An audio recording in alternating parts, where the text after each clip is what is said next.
जय श्री कृष्ण। 16वां अध्याय। सुदेव को पुत्र की प्राप्ति एवं देवल मुनि द्वारा गुणदोष वर्णन। श्री नारायण बोले, हे नारद जी, हे महाप्राज्ञ, वाल्मीकि जी ने दृढ़धनवा से जो अत्यंत अद्भुत चरित्र कहा था वही मैं तुमसे कहता हूँ, सुनो। वाल्मीकि जी बोले, हे राजा दृढ़धनवा, सुनो। भगवान की आज्ञा से गरुड़ जी इस प्रकार ब्राह्मण से बोले, हे द्विज श्रेष्ठ, तुमसे हरि ने कहा है कि तुम्हारे भाग्य में 7 जन्म तक पुत्र सुख नहीं है, अतः अभी वैसा ही होगा।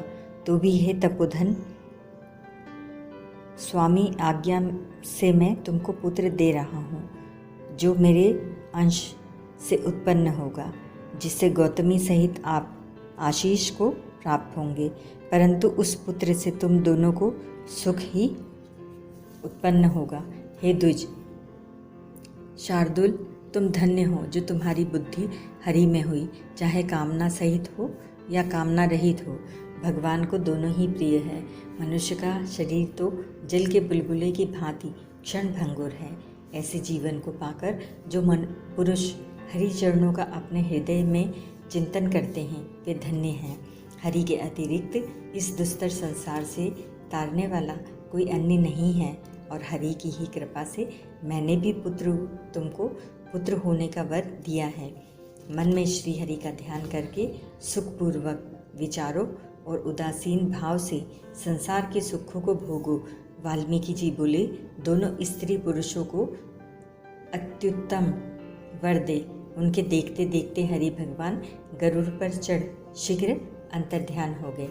सुदेव भी स्त्री सहित इच्छित वर पाकर अपने घर जा गृहस्थी के उत्तम सुख भोगने लगा। कुछ समय बीतने पर गौतमी गर्भवती हुई और 10 महीने में गर्भ पूरा हो गया। प्रसूति काल होने पर गौतमी के गर्भ से उत्तम पुत्र उत्पन्न हुआ और सुदेव पुत्र पाकर बड़ा प्रसन्न हुआ। श्रेष्ठ ब्राह्मणों को बुलाकर जात कर्म संस्कार किया तथा स्नान कर ब्राह्मणों को बहुत दान दिया। सुदेव ने अपने कुटुंबी जनों तथा अन्य ब्राह्मणों से कहा, मुझे यह पुत्र कृपालु गरुड़ जी ने बड़े प्रेम से दिया है। यह शरद पुनों की चंद्रमा के समान कांति वाला तथा सुदेव जी के समान तेजस्वी है, इसलिए इसका प्रिय नाम शुकदेव होगा। पिता के मनोरथ के साथ माता के मन को आनंद देने वाला पुत्र शुक्ल पक्ष के चंद्रमा के समान प्रतिदिन बढ़ने लगा। पिता ने प्रसन्न हो यज्ञोपवीत संस्कार कर गायत्री मंत्र दिया। फिर वेदारंभ संस्कार कर ब्रह्मचर्य व्रत पालन करने लगा। ब्रह्मचर्य के तेज से वह बालक साक्षात सूर्य के समान शोभित हुआ।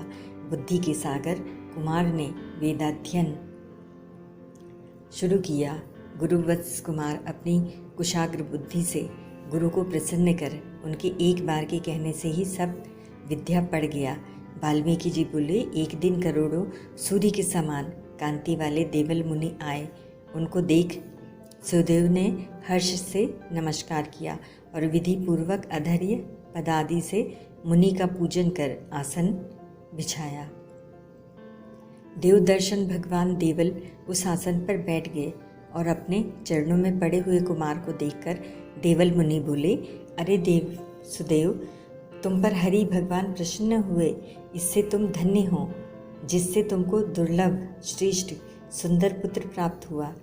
ऐसा नम्र बुद्धिमान, बोलने में चतुर, वेदाध्ययन करने वाला पुत्र कहीं भी किसी के यहाँ नहीं देखा।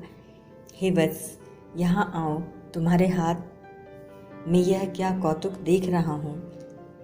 सुंदर छत्र, 2 चवर, यव रेखा के साथ कमल चिन्ह, घुटनों तक हाथ, हाथी की सूंड के समान दोनों हाथ, कानों तक फैले हुए दोनों विशाल लाल नेत्र, गोल शरीर, पेट पर त्रिबली की रेखा शोभित ऐसे पुत्र को देख मुनि आश्चर्यचकित हो उस उत्कंठित ब्राह्मण से बोले, हे सुदेव, तेरा यह पुत्र गुणों का सागर है। गले की हंसली मांस में छिपी हुई है, शंख के समान कंठ है, चिकने घुंघराले बाल हैं, चौड़ी छाती है, मोटी गर्दन है, दोनों कान एक से हैं, बेल के समान कंधे हैं, सब सुलक्षणों से संपन्न यह पुत्र सौभाग्यशाली है। फिर लंबी श्वास लेकर सिर हिलाते हुए मुनि बोले, इसमें एक महादोष है जिससे इसके सब लक्षण वृथा हैं, क्योंकि आयुहीन कुमार के लक्षण कहने से क्या लाभ है। हे सुदेव, तुम्हारा यह पुत्र 12 वर्ष में जल में डूबकर मर जाएगा। तुम इसका मन में सोच न करना, क्योंकि होने वाला तो अवश्य होगा ही, इसमें संशय नहीं। इसका कोई इलाज नहीं है, जैसे मरने वाले को औषधि देना वृथा है। वाल्मीकि जी बोले, देवल मुनि ऐसा कहकर ब्रह्मलोक को चले गए। और इधर सुदेव ब्राह्मण गौतमी सहित पृथ्वी पर पछाड़ खाकर गिर पड़े। देवल मुनि के वचन स्मरण करते हुए वे दोनों बहुत काल तक दुखी रहे। फिर गौतमी धीरजधर पुत्र को गोदी में ले प्रेम से मुख चूम पति से बोली, हे द्विजराज, होने वाली घटना से भयभीत नहीं होना चाहिए, क्योंकि जो होने वाला है सो तो होगा ही, और न होने वाला कभी नहीं होगा। राजा नल, रामचंद्र जी और पांडुपुत्र युधिष्ठिर ने क्या दुख नहीं उठाए।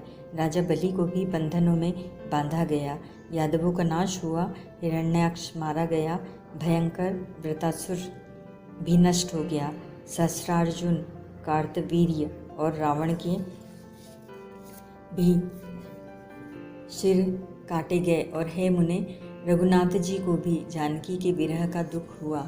हे मुनिवर, राजा परीक्षित भी ब्राह्मण के शाप से मृत्यु को प्राप्त हुए। ऐसे ही जो होने वाला है सो तो होगा ही। अतः हे नाथ, उठो, तुम शरणागत होकर जीवों के रक्षक और निर्वाण पद के देने वाले सनातन हरि को भजो। वाल्मीकि जी बोले, इस प्रकार सुदेव ब्राह्मण अपनी स्त्री के वचन सुनकर सतोगुण प्राप्त कर हृदय में हरि के चरण कमलों का ध्यान कर पुत्र से उत्पन्न हुए दुख से छूट गया। ओम तत्सत।